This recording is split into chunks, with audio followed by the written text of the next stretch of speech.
Beneath these ripples lie the foundations of a community that was sacrificed to quench a county's thirst. The tranquil surface of Alton Water hides a landscape that remained unchanged for centuries before the engineers arrived in the 1970s. As you stand on the banks today, you're looking over the watery grave of a lost valley. This wasn't an empty wilderness, it was a living community of farms, cottages, and ancient hedgerows. When the dam was closed and the water began to rise, it swallowed the heart of the parish. Local legend says that on the quietest, coldest nights, when the mist clings to the surface like a shroud, you can still hear the muffled tolling of a bell from beneath the depths. While the village church itself sat safely on the hill above, the stories persist because the emotional trauma of losing the land runs deep in the Suffolk soil. The creation of the reservoir in 1974 was a massive feat of modern engineering, but for the families who lived here, it was the end of an era. Roughly 75 people lost their homes as the valley was cleared. They watched as their ancestral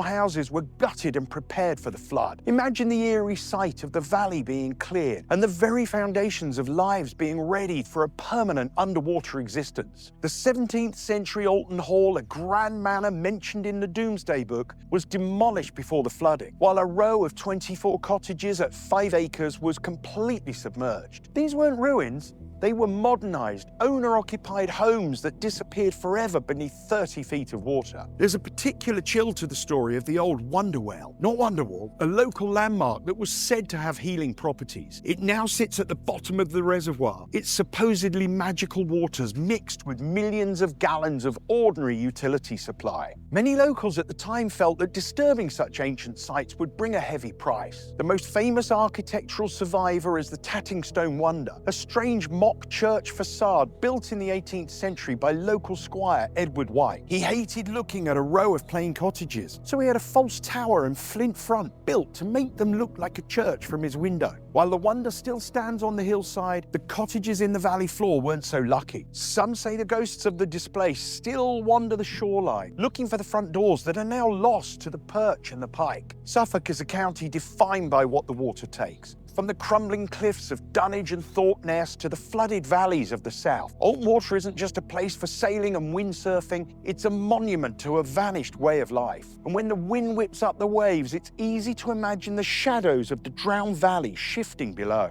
If you enjoyed this video, please hit like, please leave a lovely comment, and please subscribe to our channel for more content like this.